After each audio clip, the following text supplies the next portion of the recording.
ताकि मैं स्टार्ट करूँ क्लास।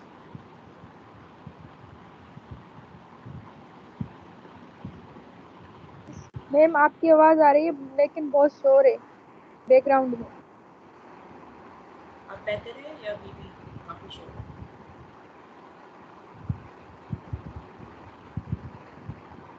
अब बेहतर है? नहीं मैम, बैकग्राउंड में शोर है। अच्छा, एक minute, let me change the place.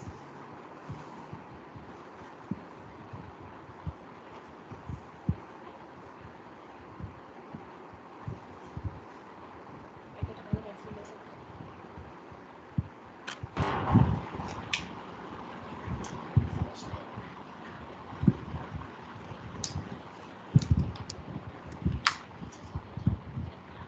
Fan की वजह से आई थिंक आ रहा है, फैन बंद करो। अब बेहतर है या अभी भी प्रॉब्लम है? नहीं मैम, शोर है। ठीक है, मैं जगह चेंज करके करना है, ठीक है।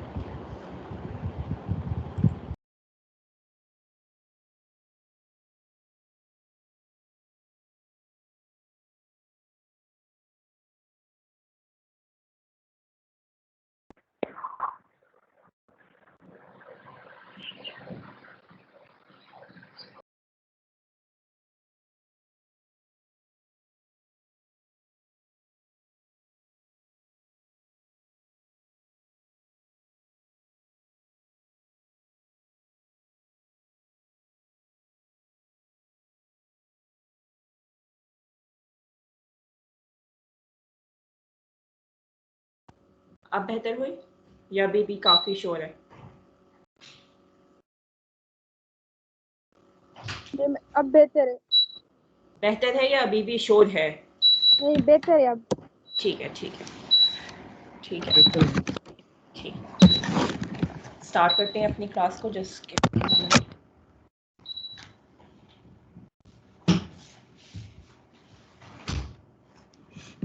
ठीक है, हमने कल डिस्कस किया था बेसिक हीट ट्रांसफर का। आज हम कंटिन्यू करेंगे अपने एक्चुअल टॉपिक की तरफ, which is mode of heat transfer. ठीक है, अब हमने कल बात की थी हीट क्या होती है, हीट ट्रांसफर कैसे होती है। ठीक है, हीट ट्रांसफर के अंदर थोड़ी बहुत बेसिक के बारे में हमने बात की थी कि टेम्परेचर के दरमियान, टेम्परेचर और हीट के दरमियान क्या डिफरेंस है, थर्मोडायनेमिक्स और हीट ट्रांसफर के दरमियान क्या डिफरेंस है। आज हम अपना एक्चुअल जो कोर्स है वो स्टार्ट करेंगे। ठीक है, हमारे कोर्स की सबसे पहली जो टॉपिक है वो है मोड्स ऑफ हीट ट्रांसफर। जो हमारे पास हीट ट्रांसफर होती है वो होती है because of the temperature difference. अगर टेम्परेचर डिफरेंस होगा तो ही हीट ट्रांसफर होगी। If there is no temperature difference then there will be no heat flow. अब हमारे पास तीन तरीके हैं जिनकी वजह से जो है हीट ट्रांसफर होती है। पहला है हमारे पास कंडक्शन, सेकेंड है हमारे पास कन्वेक्शन एंड थर्ड है हमारे पास रेडिएशन।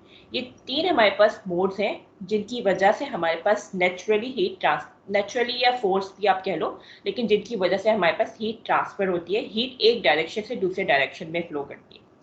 अब इन तीनों फिनोमिना, इन तीनों मोड्स के अंदर एक चीज कॉमन है, वो ये कि हीट फ्लो कर रही है from higher temperature to a lower temperature. ऐसा नहीं है कि lower temperature to higher temperature heat flow करेगी, it will always flow from a higher temperature to a lower temperature.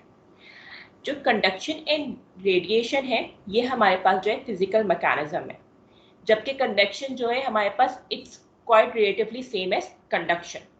लेकिन कंडक्शन हमारे पास सॉलिड में होता है और कन्वेक्शन हमारे पास फ्लूइड के अंदर होता है।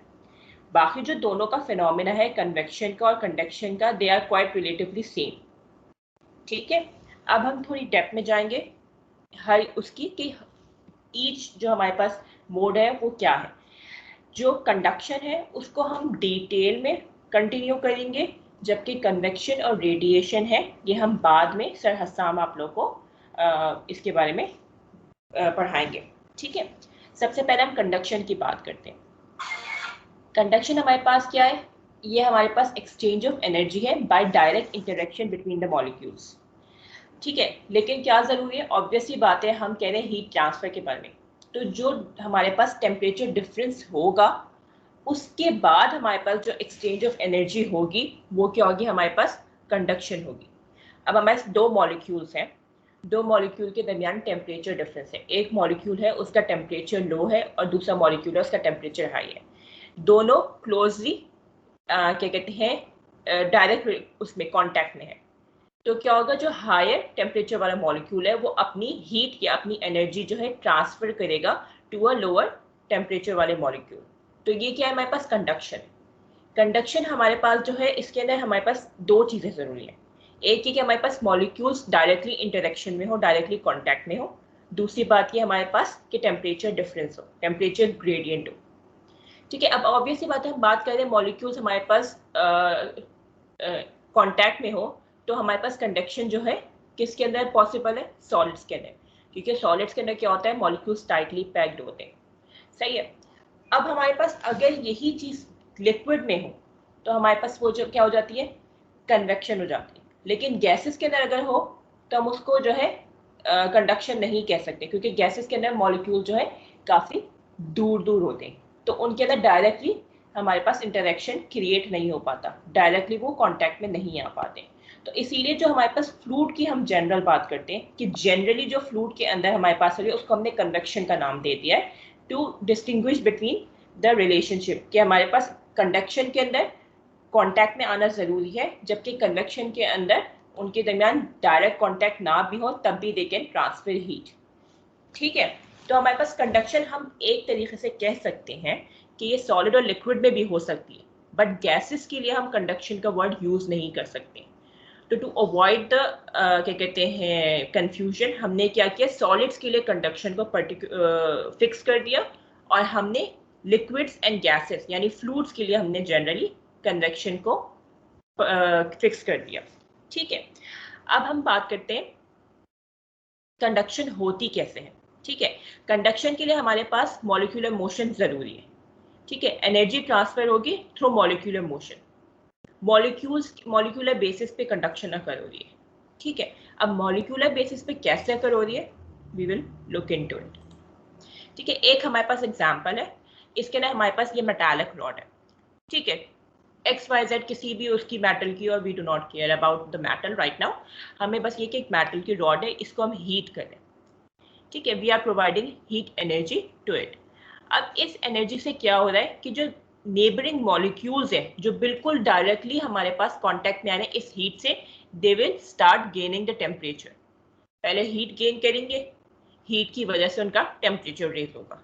ठीक है, अब क्या हुआ, फ्लेम ने इनको हीट प्रोवाइड की, इन्होंने टेम्परेचर गेन कर लिया।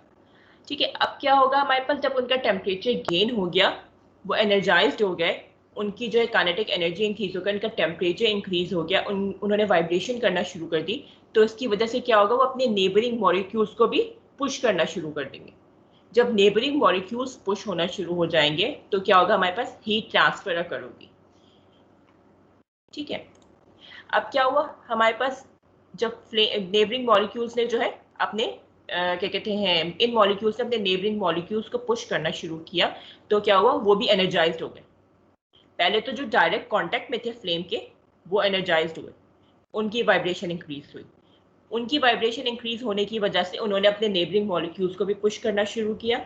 जब उन्होंने अपने नेबरिंग मॉलिक्यूल्स को पुश करना शुरू किया तो वो भी वाइब्रेट करने लग गए। जब वो वाइब्रेट करेंगे तो ऑब्वियसली बात है वो भी एनर्जाइज हो जाएंगे, तो उसकी वजह से रिजल्ट में क्या होगा, उनका टेम्परेचर भी इंक्रीज होगा। ठीक है, तो थ्रू दिस फिनोमेना हमारे पास क्या होगा, gradually from this point two the other point हमारे पास क्या होगा, वाइब्रेशन की वजह से टेम्परेचर इंक्रीज होना शुरू होगा, और इसकी वजह से क्या होगा, हीट ट्रांसफर होना शुरू होगी, इसकी वजह से क्या होगा, टेम्परेचर इंक्रीज होना शुरू हो जाएगा। तो हमारे पास क्या है, मॉलिक्यूल्स डायरेक्टली कांटेक्ट में है। ठीक है, इस कांटेक्ट की वजह से क्या हो रहा है कि एक मॉलिक्यूल की मोशन की वजह से दूसरा मॉलिक्यूल भी मूव कर रहा है, और उस मॉलिक्यूल की मूवमेंट की वजह से हमारे पास काइनेटिक वाइब्रेशन बढ़ रही है, वाइब्रेशन की वजह से काइनेटिक एनर्जी इंक्रीज हो रही है, और उस काइनेटिक एनर्जी की वजह से टेम्परेचर इंक्रीज हो रहा है। तो because of this heat source हमारे पास ये पूरी मेटल रॉड आहिस्ता ग्रेजुअली हीट अप हो जाएगी थ्रू कंडक्शन। ठीक है, ये वाली बात समझ आई, इसके अंदर कोई प्रॉब्लम। ठीक है, अब हमारे पास ऑब्वियस सी बात है, हमने कहा था हीट फ्लो करती है from higher temperature to a lower temperature, तो इस मॉलिक्यूल का हमारे पास जो डायरेक्ट कॉन्टैक्ट है अपनी फ्लेम से, उसका टेम्परेचर सबसे हाई है, ठीक है। फिर ये अपनी इस जो उसको जो एनर्जी मिली है, उस एनर्जी की वजह से क्या कर रहे हैं, ये एनर्जी पास ऑन कर रहे हैं अपने नेबरिंग मॉलिक्यूल्स को, और जो नेबरिंग मॉलिक्यूल्स है उनकी एनर्जी लोअर है, ठीक है। तो from higher temperature to lower temperature energy travel कर रही है। एनर्जी यहाँ से क्रिएट, यहाँ से सोर्स एनर्जी की हमारे पास फ्लेम, उस सोर्स ने हमारे पास एक मॉलिक्यूल को हीट अप किया, फिर उस एक मॉलिक्यूल जब हीट अप हो गया, उसने वाइब्रेट करना शुरू किया, तो उसने अपनी एनर्जी ट्रांसफर करना शुरू की, अपनी वाइब्रेशन ट्रांसफर करना शुरू करी। उसकी वजह से उसकी नेबरिंग मॉलिक्यूल्स हीट वाइब्रेट करना शुरू हुए, वो हीट अप हुए, उन्होंने एनर्जी गेन की। फिर उस एनर्जी की वजह से जो नेबरिंग फर्दर एक और नेबरिंग मॉलिक्यूल था, उसने वाइब्रेट करना शुरू किया, उसने एनर्जी गेन की। फिर इसी तरीके से प्रोसेस कंटिन्यू रहा अंटिल कि पूरी की पूरी रॉड हमारे पास हीट अप हो गई और इसका पूरा टेम्परेचर कांस्टेंट हो गया, ठीक है। जब तक टेम्परेचर डिफरेंस रहेगा तब तक हीट ट्रांसफर होती रहेगी। जैसे ही टेम्परेचर डिफरेंस खत्म हो जाएगा, पूरी रॉड का टेम्परेचर सेम कांस्टेंट हो जाएगा, तब हमारे पास हीट ट्रांसफर बंद हो जाएगी, खत्म हो जाएगी, ठीक है। तो whenever there is a temperature difference, heat will always flow. कोई प्रॉब्लम इस बारे में? कंडक्शन के बारे में कोई प्रॉब्लम? मॉलिक्यूलर बेसिस पे होती है ये हमारे पास, ठीक है। सॉलिड्स के अंदर होती है हमारे पास, लिक्विड और गैसेस के लिए हम कन्वेक्शन यूज करते हैं टर्म्स, ठीक है। एक मॉलिक्यूल हमारे पास एनर्जाइज्ड हो जाएगा और वो फिर अपनी एनर्जी ट्रांसफर करेगा टू द नेबरिंग मॉलिक्यूल्स। तो ये इसका मतलब क्या है कि direct interaction between the molecules is causing conduction, ठीक है। कोई प्रॉब्लम इसके अंदर? Shall we move on? ठीक है, ठीक है, लेट्स मूव ऑन। अब हम बात करते हैं, बिफोर कन्वेक्शन हम रेडिएशन की बात करते हैं। रेडिएशन क्या है हमारे पास? It's a transfer of heat by electromagnetic waves, ठीक है। अब रेडिएशन में हमारे पास लाइट भी आ जाती है, रेडिएशन के अंदर हमारे पास हीट भी आ जाती है। तो हम लाइट की बात नहीं कर रहे, हम सिर्फ हीट की बात करें कि हमारे पास इलेक्ट्रोमैग्नेटिक वेव्स की वजह से अगर हीट ट्रांसफर हो रही है तो वो क्या है? रेडिएशन है। ये हमारे पास डिफरेंट है from conduction and convection because it does not require a medium, ठीक है। ईदर मीडियम हो, ईदर मीडियम ना हो, रेडिएशन कैन इजीली अकर, ठीक है। अब इसकी एग्जांपल देख लो, स्पेस, सन है हमारे पास, वैक्यूम से हमारे पास सनलाइट या सन रेज जो है अर्थ की तरफ आती हैं, तो ऑब्वियसली बात है वैक्यूम यानी there is no medium, space है, कोई मीडियम नहीं है वहां पर, लेकिन still the rays can travel from sun towards the earth और हमें हीट महसूस होती है सन की, सन की जो हमारे पास एनर्जी है, we can feel it on the earth, ठीक है। तो ईदर मीडियम हो ईदर मीडियम ना हो, इट डज नॉट मैटर, क्योंकि रेडिएशन जो हमारे पास वेव्स है, electromagnetic waves, they can travel without a medium और in the medium as well. तो अगर, क्योंकि अब इन द मीडियम की बात है कि जैसे ही हमारे पास अर्थ के अंदर सनलाइट पेनिट्रेट हो जाती है तो उसके बाद हमारे पास मीडियम आ जाता है एयर, ठीक है। तो एयर के थ्रू भी हमारे पास हम हीट सन की महसूस कर सकते हैं। ऐसा नहीं है कि मीडियम आ गया तो हमारे पास जो है जो वेव्स हैं वो डिस्पर्स हो गए या वेव्स हैं वो खत्म हो गए, we can not feel the heat anymore. तो मीडियम हो या ना हो, it does not matter for the radiation. Radiation can easily occur within the medium और without a medium as well, ठीक है। अब हम बात करते हैं रेडिएशन की, ठीक है। रेडिएशन में हमारे पास क्या होता है? एक सोर्स होता है और एक रिसीवर होता है, ठीक है। अब ये एग्जांपल है, इसके अंदर ये हमारे पास जो हीटर है, दिस इज द सोर्स, क्योंकि ये प्रोड्यूस कर रहा है हीट एनर्जी, ठीक है, ये रेडिएट कर रहा है हीट एनर्जी। ये इसकी वजह से क्या हो रहा है? हीट हमारे पास स्केप करिए, जिस भी हमारे पास बॉडी से हीट स्केप करेगी वो हमारे पास सोर्स हो जाएगी। और रिसीवर क्या होगा? जो बॉडी हमारे पास हीट एक्सेप्ट कर रही होगी, एब्जॉर्ब कर रही होगी, वो क्या हो जाएगा? रिसीवर। जैसे कि सन हमारे पास सोर्स है, अर्थ क्या है? हमारे पास रिसीवर है। इस एग्जाम्पल के अंदर हमारे पास this heater is the source and the person sitting just right next to the heater is a receiver, ठीक है। अब ऑब्वियसली बात है, heat travel from a higher temperature to a lower temperature, तो हमारे पास सोर्स का टेम्परेचर वुड बी हायर और रिसीवर का temperature would be lower than the source, ठीक है।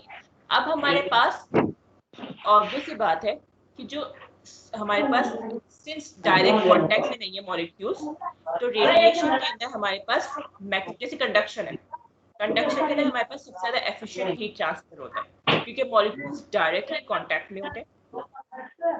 बेटा जिसका भी माइक अनम्यूट है प्लीज म्यूट कर लो। बेटर। अब जैसे कंडक्शन है हमारे पास, कंडक्शन के अंदर हमारे पास क्या हो रहा है कि मॉलिक्यूल्स डायरेक्ट कांटेक्ट में, ठीक है, तो ऑब्वियसली बात है they will try to get as much energy as they can, ठीक है, उनकी कोशिश होगी कि कोई भी एनर्जी वेस्ट ना हो, वो सारी की सारी एनर्जी एब्जॉर्ब कर ले। लेकिन हमारे पास जब हम बात करते हैं रेडिएशन की, तो रेडिएशन में हमारे पास लॉसेस बहुत ज़्यादा होते हैं क्योंकि जो हमारे पास सोर्स और रिसीवर है डायरेक्ट कॉन्टैक्ट में नहीं है, तो there would be so many things in between which will absorb the energy as well. अभी जैसे हीटर और पर्सन है, इसके दरमियान काफ़ी सारे एयर के मॉलिक्यूल्स हैं, राइट, तो एयर के मॉलिक्यूल्स भी हीट अप होंगे, तो जितनी एनर्जी हमारे पास ये हीटर प्रोड्यूस कर रहा है या ये जितनी एनर्जी ये हीटर रिलीज कर रहा है, वो सारी की सारी एनर्जी इस रिसीवर से एब्जॉर्ब नहीं हो रही।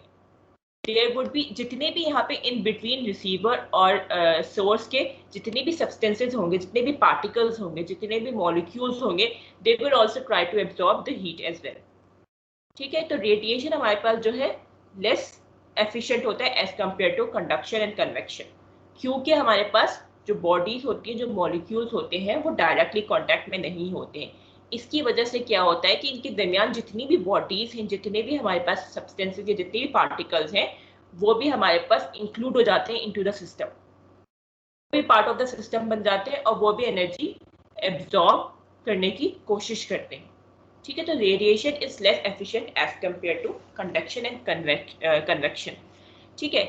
लेकिन हमारे पास क्या होगा, रेडिएशन के अंदर हमारे पास कंटिन्यूस इंटरचेंज होता रहता है एनर्जी के टू बॉडीज के दरमियान, ठीक है, जिसके अंदर हमारे पास एनर्जी फ्लो करेगी from a hotter body to a colder body, ठीक है। with a medium, without a medium, it does not matter.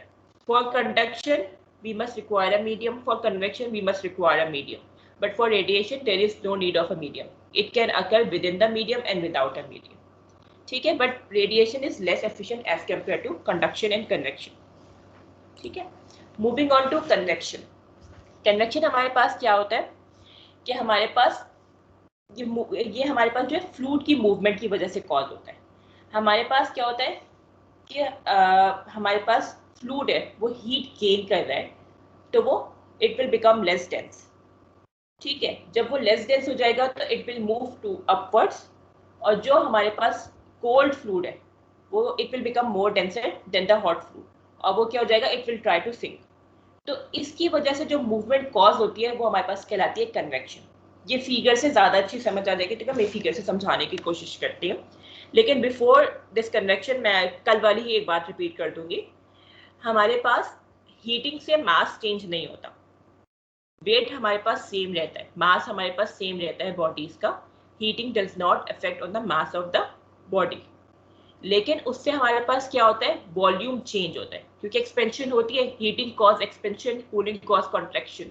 तो ऑब्वियसली बात है, जब हीटिंग से एक्सपेंशन हो रही है, कॉन्ट्रैक्शन हो रही है, तो वॉल्यूम पे इफेक्ट तो पड़ेगा, लेकिन मास पे इफेक्ट नहीं पड़ेगा। जब हीटिंग पे वॉल्यूम पे इफेक्ट पड़ेगा तो ऑब्वियसली बात है इवेंचुअली डेंसिटी पे भी इफेक्ट पड़ेगा। डेंसिटी क्या होता है, मास अपॉन वॉल्यूम।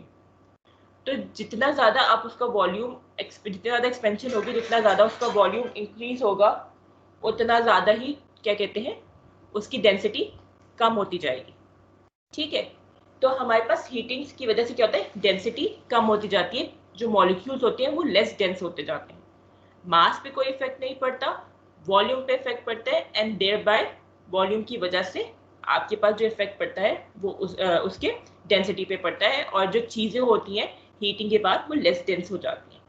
कोल्ड चीज़ें हमेशा हैवियर होती हैं, मोर डेंस होती हैं as compare to hot bodies. Hot bodies हमेशा जो है लेस डेंस होती हैं because of the expansion in the structure या इन द बॉडी, ठीक है। अब इसी फिनोमेना को हम देखते हैं बाय अ फिगर।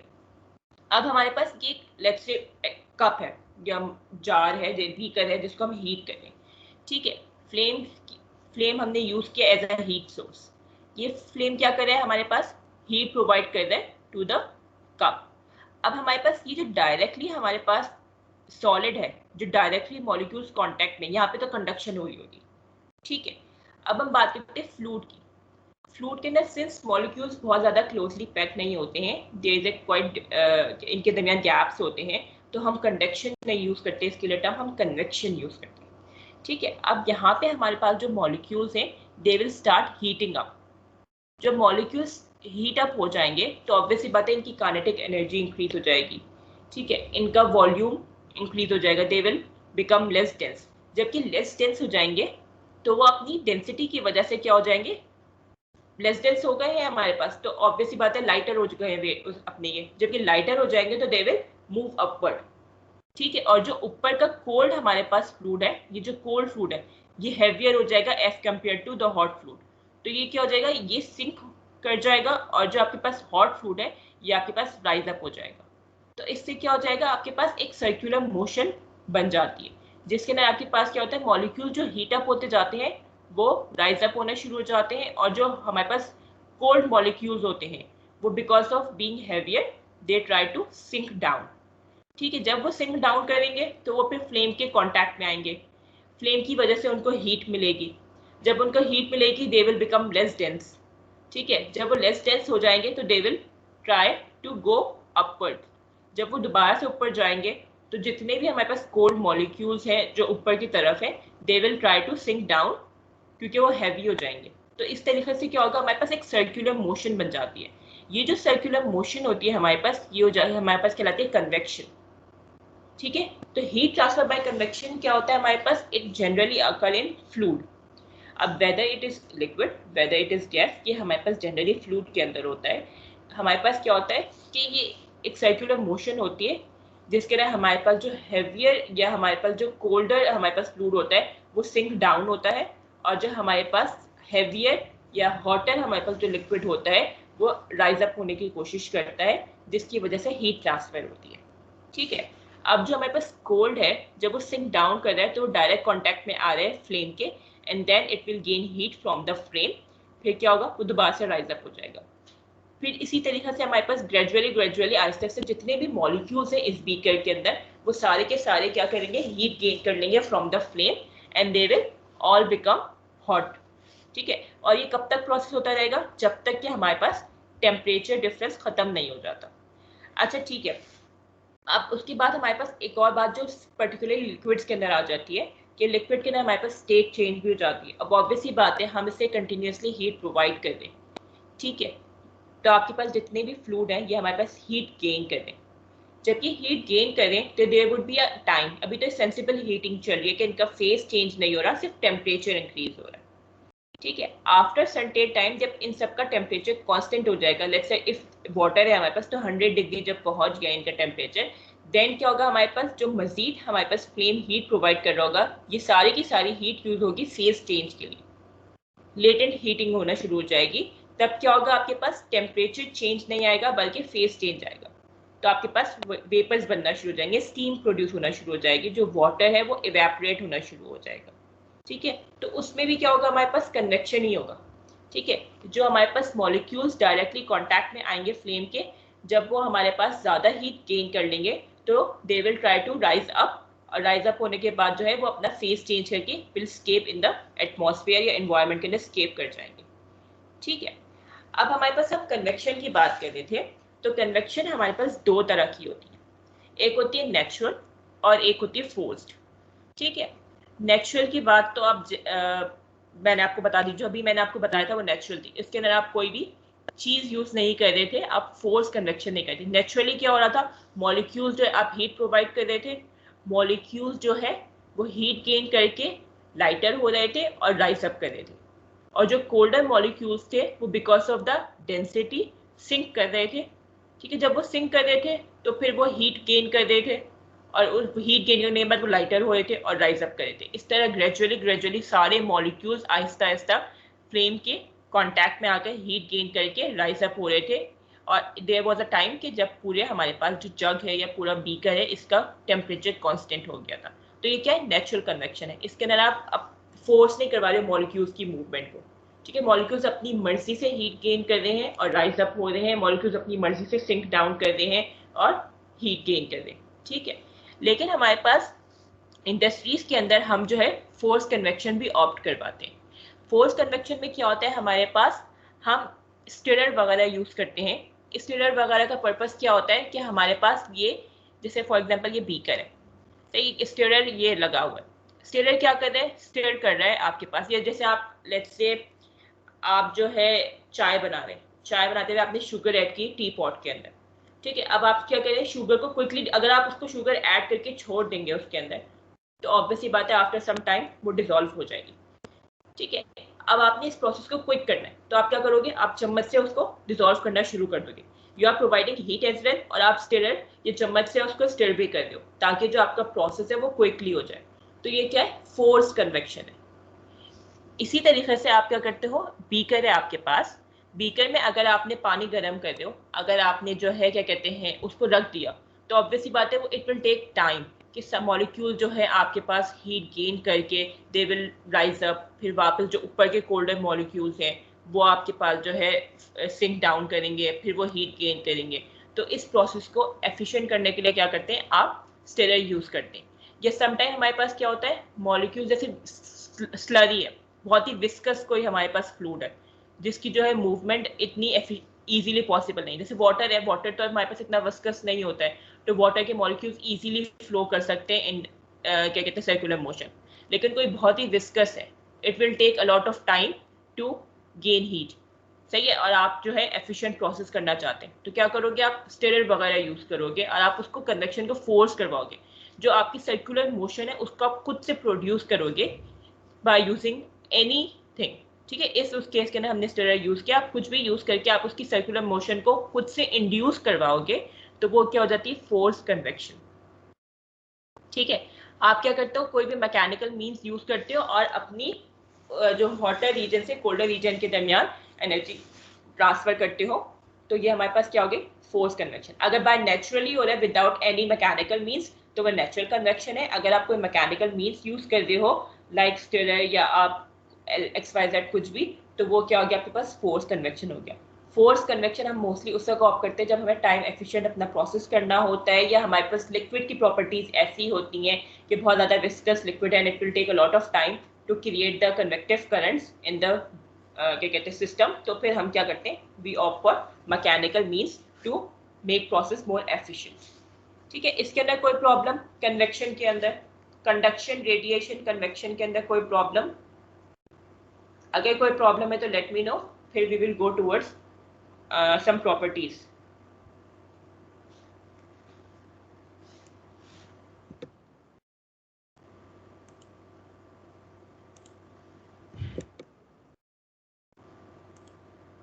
ठीक है, नो प्रॉब्लम। अब हम आगे की तरफ देखते हैं, मटेरियल प्रॉपर्टीज की तरफ।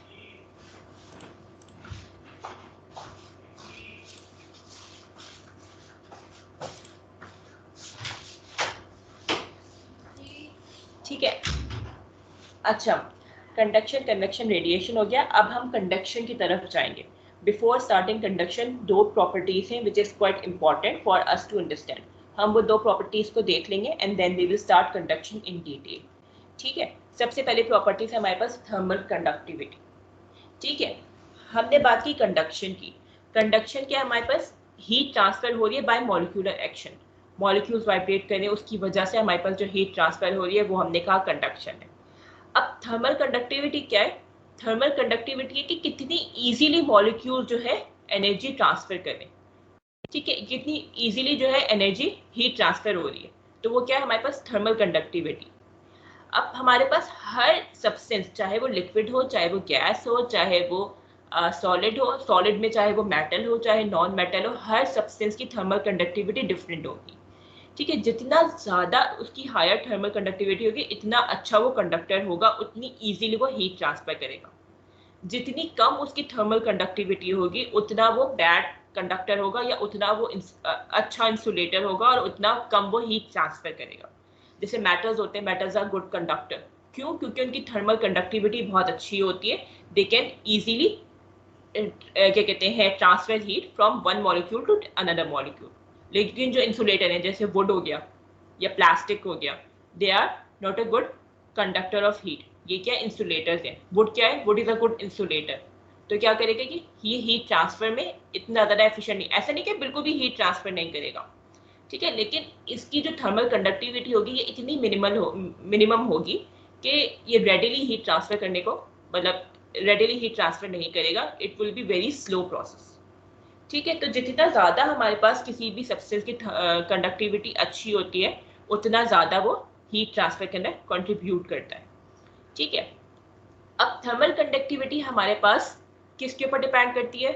केमिकल कंपोजिशन के ऊपर, फेस के ऊपर भी, कि वेदर सॉलिड है, गैस है, लिक्विड है, उसका स्ट्रक्चर कैसा है, क्रिस्टलाइन स्ट्रक्चर है या अमॉर्फस स्ट्रक्चर है, उसका टेम्परेचर क्या है, उसका प्रेशर क्या है, उसकी होमोजेनिटी क्या है।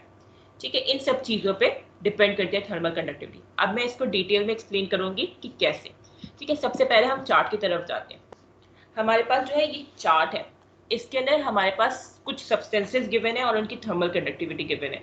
सब्सटेंसेस तीनों फेजेस के, गैसेस के, लिक्विड के एंड सॉलिड के। ठीक है, गैसेस के हमारे पास कार्बन, अच्छा इनकी जो थर्मल कंडक्टिविटी है वो दो टेम्परेचर्स पे गिवन है, एक 0 डिग्रीज पे और एक 100 डिग्रीज पे। ठीक है, अब हम बात करते हैं गैसेस की। गैसेस के अंदर carbon dioxide, nitrogen, air, oxygen. आप इन सबकी थर्मल कंडक्टिविटी देख सकते हैं, ये डेसिमल पॉइंट्स के अंदर 0.01, 0.02, 0.02, 0.3 इस तरह की। ठीक है, इवन एट 0 डिग्री सेंटीग्रेड भी और इवन एट 100 डिग्री सेंटीग्रेड भी इनकी thermal conductivity is quite negligible.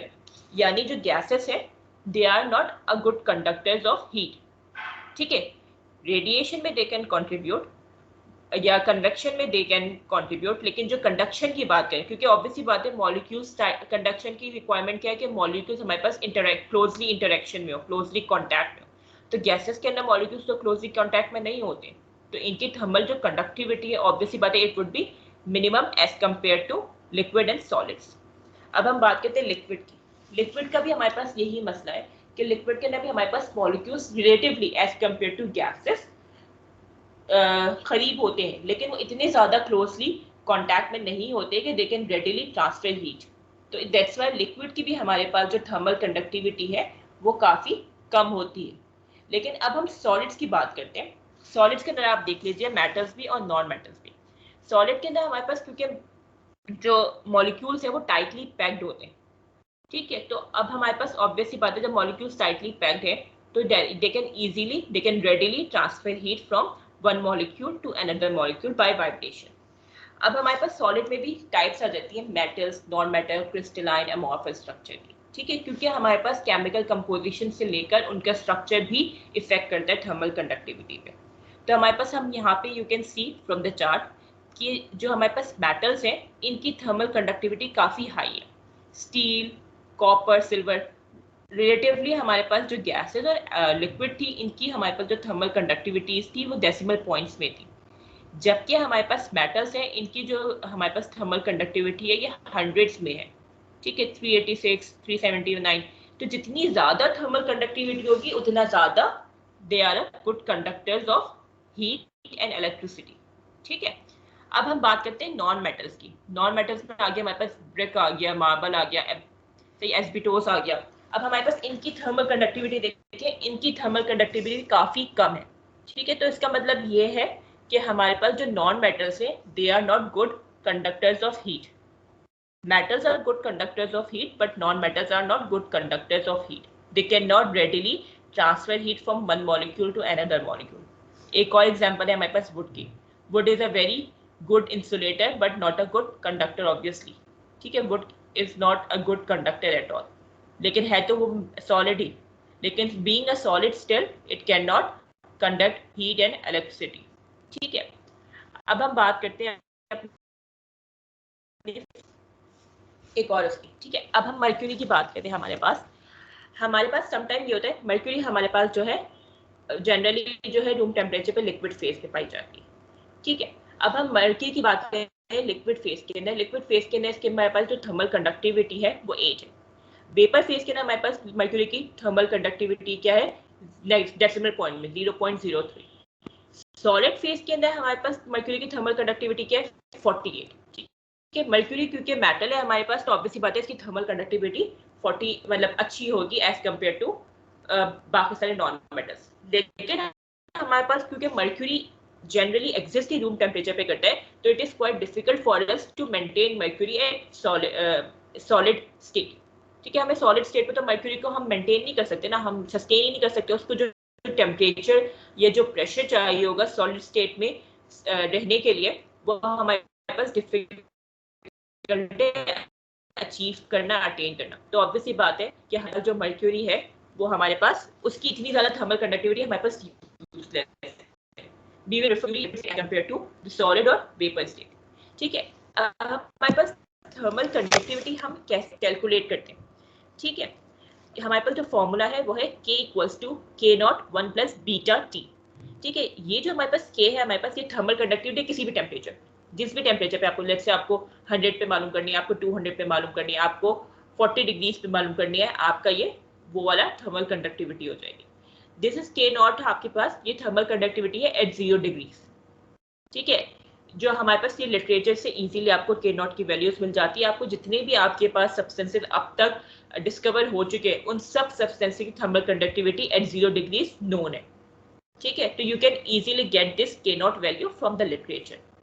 बाकी beta is the constant, you can also get it from the literature, and this T is the temperature. ठीक है, absolute temperature, जिस temperature पे आपको अपनी मालूम करनी है, ये उस टेम्परेचर पे आपकी क्या कहते हैं, ये वो वाला टेम्परेचर है। तो आपके पास अगर आपके उसके जो है K नॉट की वैल्यू और बीटा की वैल्यू होगी, तो you can easily calculate the value of thermal conductivity at any temperature. ठीक है, काफी सारे हमारे पास जो नॉन टेम्परेचर्स हैं, जैसे 100 डिग्रीज पे या रूम टेम्परेचर पे या 0 डिग्रीज पे आपको जो है लिटरेचर में ऑलरेडी थर्मल कंडक्टिविटीज नोन है। लेकिन कोई ऐसा टेम्परेचर है जो आपके पास जनरली यूज नहीं होता और आपको उस पर थर्मल कंडक्टिविटी मालूम करनी है, तो then you will use this formula to find the thermal conductivity at any temperature. अब हमने बात की थी कि थर्मल कंडक्टिविटी है, ये डिपेंड करती है हमारे पास chemical composition of the substance पर। ठीक है, अब केमिकल कंपोजिशन की बात आ जाती है हमारे पास कि हमारे पास अगर सब्सटेंस प्योर है, जैसे मेटल है हमारे पास, हम बात करते हैं कॉपर की, कॉपर प्योर है तो उसकी थर्मल कंडक्टिविटी हमारे पास ऑब्वियसली बात है, it would B 378 379 something around 400। लेकिन अगर कॉपर इम्प्योर है, उसकी केमिकल कंपोजिशन के अंदर हमारे पास इम्प्योरिटीज आ गई, तो इस इम्प्योरिटीज की वजह से क्या होगा, उसकी थर्मल कंडक्टिविटी कम हो जाएगी। ठीक है, अगर लेट्स से जो इम्प्योरिटी है वो कोई बहुत अच्छा मेटल है, कॉपर के साथ हमने अलॉय बनाया किसी बहुत अच्छे मेटल का, लेट्स से हमने बनाया उसको अलॉय बनाया हमने उसके साथ जिंक का, और जिंक भी बहुत अच्छा थर्मल कंडक्टर है, तो ऑब्वियसली बात है फिर उसकी क्या हो जाएगी, थर्मल कंडक्टिविटी इंप्रूव हो जाएगी। लेकिन लेट्स से अगर मैंने कॉपर के साथ जो इम्प्योरिटी है उसकी केमिकल कंपोजिशन के अंदर जो पार्टिकल्स हैं, वो लेट्स से कोई गैस है, या लेट्स से वो स्टील है, या लेट्स से वो कोई और ऐसा कंपोनेंट है, सल्फर है, तो उसकी वजह से क्या होगा, केमिकल कंपोजिशन उस इम्प्योरिटी की वजह से क्या होगा, हमारे पास कॉपर की थर्मल कंडक्टिविटी कम हो जाएगी। तो थर्मल कंडक्टिविटी हमारे पास डिपेंड करती है केमिकल कंपोजिशन पे भी। अगर सब्सटेंस प्योर होगा तो उसकी thermal conductivity you can easily find by the literature. लेकिन अगर सब्सटेंस के अंदर इम्प्योरिटी है तो you will look into the impurity कि इम्प्योरिटी क्या है। अगर इम्प्योरिटी बहुत अच्छा मेटल है और अच्छी कंडक्शन रखता है, तो ऑब्वियसली बात है दोनों की जो एवरेज कंडक्शन होगी इट विल बी इंक्लूडेड, तो उसकी थर्मल कंडक्टिविटी ओवरऑल इंक्रीज हो जाएगी। लेकिन जो इम्प्योरिटीज हैं बिटवीन वो अगर वो नॉन मेटल है या वो कोई और ऐसी चीज़ है जो इंसुलेटर है बहुत अच्छा, तो ऑब्वियसली बात है फिर ओवरऑल थर्मल कंडक्टिविटी उसकी क्या हो जाएगी, डिक्रीज हो जाएगी। ठीक है, इसी तरीके से हमारे पास फेजेस का भी इफेक्ट बहुत ज़्यादा होता है। जो हमारे पास गैसेस हैं इनकी थर्मल कंडक्टिविटी सबसे कम होती है, क्योंकि इनके दरमियान मॉलिक्यूल्स के दरमियान गैप बहुत ज़्यादा होता है, तो डायरेक्टली हीट ट्रांसफर नहीं हो सकता।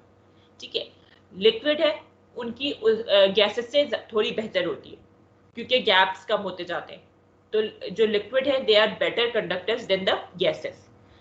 अब बात करते हैं हम सॉलिड्स की। सॉलिड्स के अंदर भी हमारे पास there are two types, metals and non metals. Metals are good conductors, ठीक है, non metals are not good conductors. ठीक है, तो among solid liquid and gases solid has the better conductivity, और सॉलिड के अंदर भी हमारे पास जो मेटल्स है they are the best conductors of heat. ठीक है, अब हमारे पास जो हम बात करते हैं इफेक्ट ऑफ टेम्परेचर की, जैसे जैसे हम टेम्परेचर बढ़ाते जाएंगे हमारे पास वैसे वैसे हमारे पास थर्मल कंडक्टिविटी इंक्रीज होती जाएगी गैसेस की और लिक्विड की। अब गैसेस और लिक्विड की थर्मल कंडक्टिविटी कैसे इंक्रीज होती जाएगी? ऑब्वियसली बात है, इनके दरमियान जो काइनेटिक एनर्जी है, मॉलिक्यूल्स काइनेटिक एनर्जी गेन कर लेंगे, इनकी मूवमेंट इंक्रीज हो जाएगी। जब मूवमेंट इंक्रीज हो जाएगी तो they will collide with each other more frequently, एक दूसरे से ज्यादा फ्रिक्वेंटली कोलाइड करेंगे। जब एक दूसरे से ज्यादा फ्रिक्वेंटली कोलाइड करेंगे तो ऑब्वियसली बात है फिर हीट ट्रांसफर भी करेंगे। जब एक दूसरे से कोलाइड कर रहे होंगे तो वो हीट ट्रांसफर भी तो करेंगे ना, क्योंकि इंटरेक्शन हो रहा है दोनों का आपस में, दोनों आपस में कॉन्टैक्ट में आ रहे हैं मॉलिक्यूल्स। तो जैसे ही हम लिक्विड और गैसेस की टेम्परेचर इंक्रीज करते हैं उसकी वजह से इनकी काइनेटिक एनर्जी इंक्रीज हो जाती है, नंबर ऑफ कोलिजन्स इंक्रीज हो जाती है। नंबर ऑफ कोलिजन्स की वजह से ये एक दूसरे के साथ, एक मॉलिक्यूल दूसरे मॉलिक्यूल से कोलाइड करता है और हीट ट्रांसफर ज्यादा एफिशिएंटली करता है as compare to lower temperatures. तो with increase in temperature the thermal conductivity of gases and liquid increases. ठीक है, अब हम बात करते हैं थर्मल कंडक्टिविटी ऑफ सॉलिड्स। ठीक है, अब हमारे पास जैसे लिक्विड और गैसेस में हम टेम्परेचर इंक्रीज कर रहे हैं तो हमारे पास थर्मल कंडक्टिविटी इंक्रीज हो रही है। सॉलिड्स के अंदर क्या है, बिल्कुल अपोजिट है। सॉलिड के अंदर हम टेम्परेचर इंक्रीज कर रहे हैं तो थर्मल कंडक्टिविटी क्या हो रही है, कम हो रही है। क्यों कम हो रही है? सॉलिड्स में क्या हो रहा है, मॉलिक्यूल्स टाइटली पैक्ड है एक दूसरे से। अब आप टेम्परेचर इंक्रीज करें तो मॉलिक्यूल्स वाइब्रेशन स्टार्ट कर देंगे। मॉलिक्यूल्स वाइब्रेशन स्टार्ट कर देंगे तो they will try to push neighbouring molecules, अपने जितने भी नेबरिंग मॉलिक्यूल्स है सबको पुश करना शुरू कर देंगे। इनके दरमियान क्या हो जाएगा, एक्सपेंशन हो जाएगी, गैप आ जाएगा। जब गैप आ जाएगा तो ऑब्वियसली बात है उस गैप की वजह से कंडक्शन क्या हो जाएगी, कम हो जाएगी। एफिशिएंसी ऑफ द कंडक्शन क्या हो जाएगी, रिड्यूस हो जाएगी, क्योंकि गैप आ गया।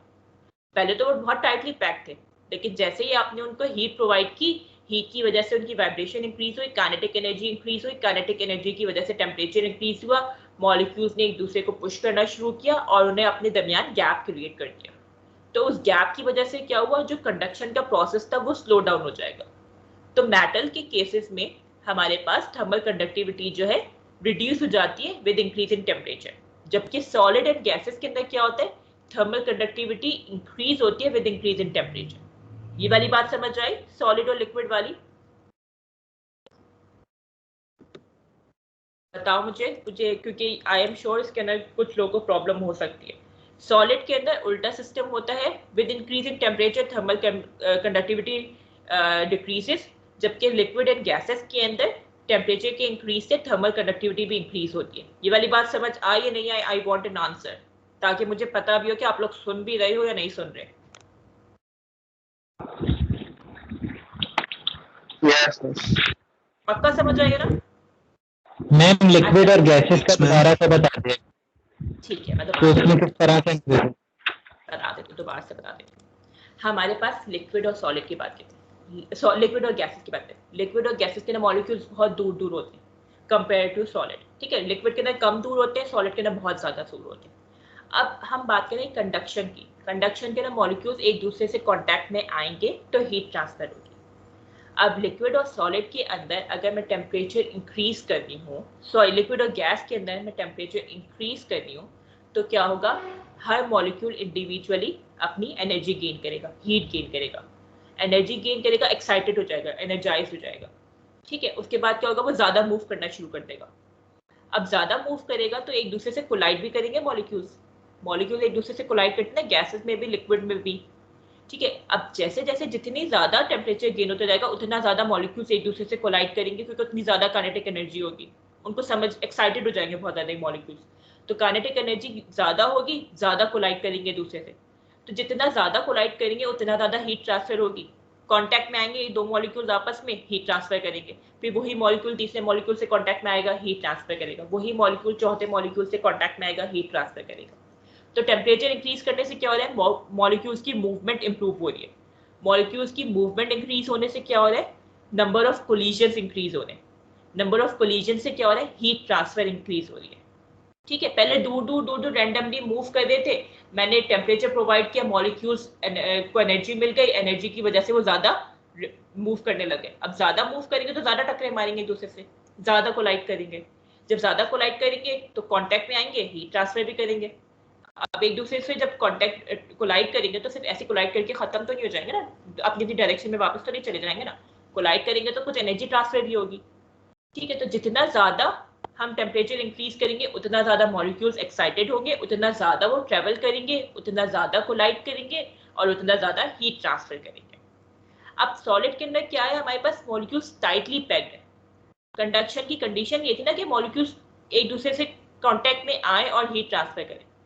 गैसेस और लिक्विड के अंदर हमने हीट प्रोवाइड की ताकि मॉलिक्यूल्स एक दूसरे से कांटेक्ट में आए और हीट ट्रांसफर करें। अगर यही चीज मैं सॉलिड में करूं, सॉलिड में मैं टेम्परेचर प्रोवाइड करूं, तो उससे क्या होगा, उल्टा इफेक्ट होगा।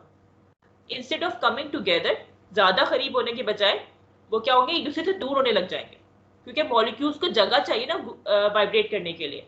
सॉलिड और लिक्विड के अंदर तो बहुत जगह थी कि वो इजीली जो है वाइब्रेट कर सकते थे, तो उसकी वजह से क्या हुआ, मूवमेंट भी हो रही थी उनकी। लेकिन सॉलिड के अंदर तो इनके पास जगह ही नहीं है वाइब्रेट करने के लिए, तो वाइब्रेट करने के लिए क्या करेंगे, अपने नेबरिंग मॉलिक्यूल्स को पुश करना शुरू कर देंगे। जब पुश करेंगे तो ऑब्वियसली बात है, गैप आ जाएगा, एक्सपेंशन होगी। ठीक है, जब गैप आ जाएगा तो जो कंडक्शन पहले अच्छी हो रही थी वो क्या हो जाएगी, अब कम हो जाएगी, लेस एफिशिएंट हो जाएगी, क्योंकि गैप आ गया। समझ आइए वाली बात, ये नहीं आई? Yes ma'am, okay ma'am. पक्का आ गई? अगर थोड़ी सी भी कंफ्यूजन है तो बता दो।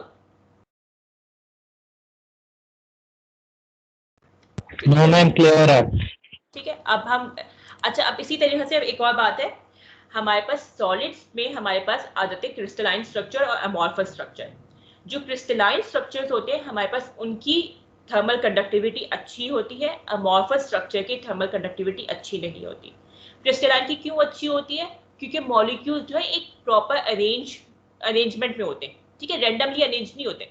क्रिस्टल बना रहे ना, तो उनकी क्या होगी, एक पर्टिकुलर अरेंजमेंट होगी, एक लेटेस्ट स्ट्रक्चर होगा। तो स्ट्रक्चर की वजह से क्या होगा कि हमारे पास हीट ट्रांसफर इवनली होगी, एफिशिएंटली होगी। लेकिन अमॉर्फस में क्या होता है, मॉलिक्यूल जो रैंडमली अरेंज है। जब रैंडमली अरेंज है तो ऑब्वियसली बात है, heat transfer as compare to crystalline amorphous में कम होगी। अब उस रैंडमली अरेंज में क्या होगा कि एक मॉलिक्यूल्स के दरमियान, एक दो मॉलिक्यूल्स के दरमियान डिफरेंट डिस्टेंस है। अब लेट्स से 1 और 2 के दरमियान 1 मिलीमीटर का डिफरेंस है, तो 2 और 3 के दरमियान 4 मिलीमीटर का डिफरेंस है, क्योंकि प्रॉपर्ली अरेंज नहीं है मॉलिक्यूल्स, एक प्रॉपर स्ट्रक्चर नहीं है उनका। तो उसकी वजह से क्या होगा, हीट जो थर्मल कंडक्टिविटी है वो उनकी कम होगी। क्रिस्टलाइन में क्या होता है, हमारे पास जो मॉलिक्यूल्स है वो प्रॉपर्ली अरेंज होते हैं, इवनली गैप्ड होते हैं, इवनली उनका जो स्ट्रक्चर डिफाइंड होता है। एक जो हमारे पास छोटा यूनिट है उसका भी वही स्ट्रक्चर है जो बिगर हमारे पास क्रिस्टल का स्ट्रक्चर है।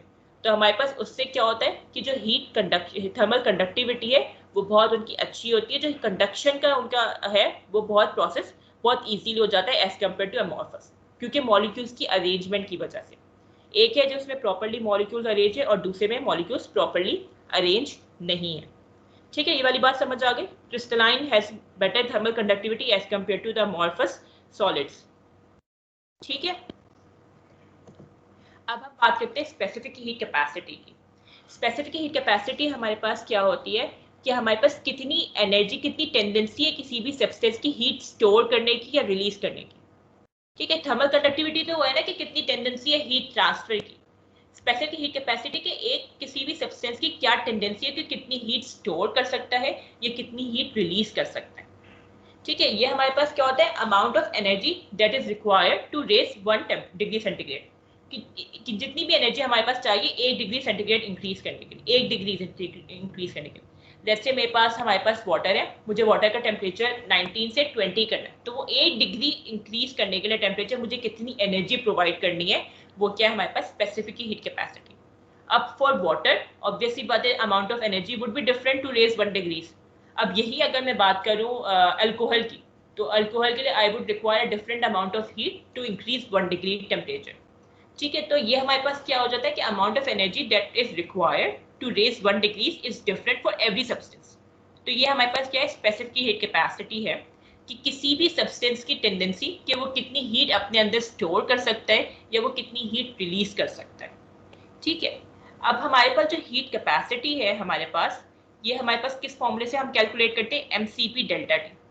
ठीक है, इसके अंदर जो cp है हमारे पास, इट इज हीट कैपेसिटी, और जो q है हमारे पास वो हमारे पास हीट है कि कितनी भी सब्सटेंस के अंदर करंटली कितनी हीट स्टोर है।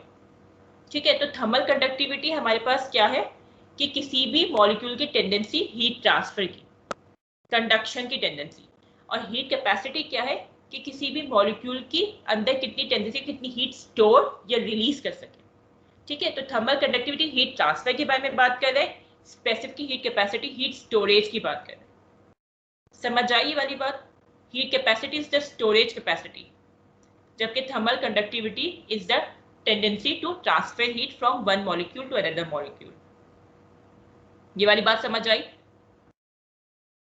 स्पेसिफिक हीट कैपेसिटी और थर्मल कंडक्टिविटी के दरमियान डिफरेंस समझ आया?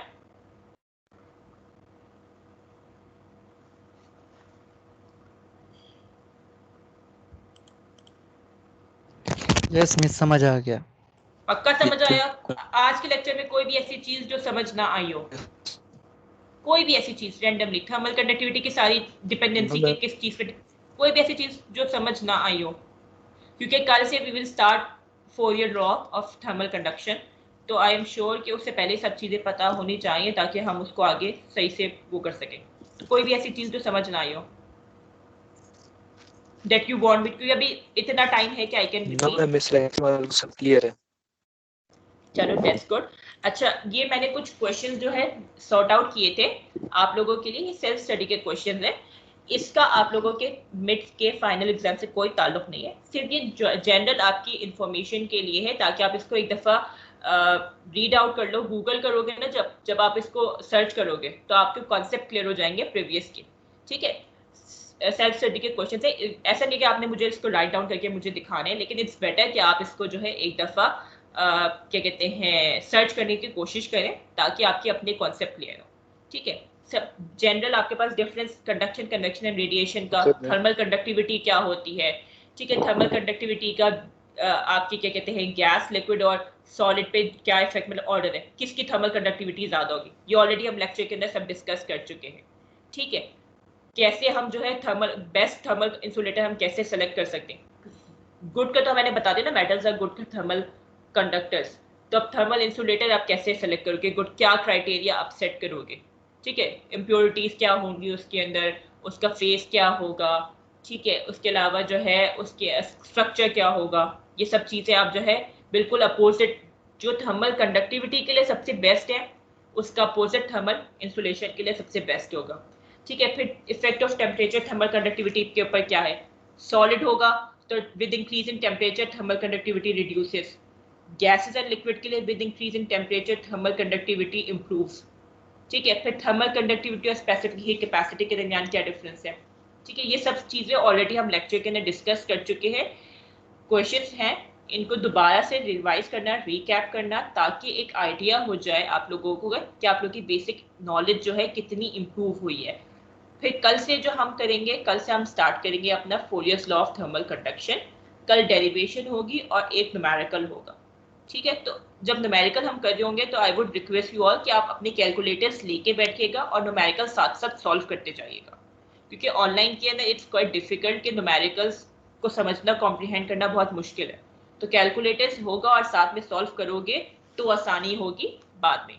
ठीक है, उसके अलावा कोई प्रॉब्लम लेक्चर के हवाले से, कोई प्रॉब्लम मेरे टीचिंग स्टाइल के हवाले से, कोई प्रॉब्लम, कोई भी ऐसी चीज़ जो that you want to share.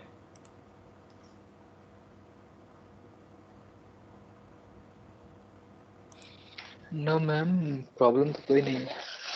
ठीक है, चलो फिर ठीक है, दैट्स ऑल फॉर टुडे। मैंने अटेंडेंस डाउनलोड कर ली है, I am sure you may leave. अच्छा, एक और बात, कल एक रोल नंबर 86 था, he was attending class since yesterday until today.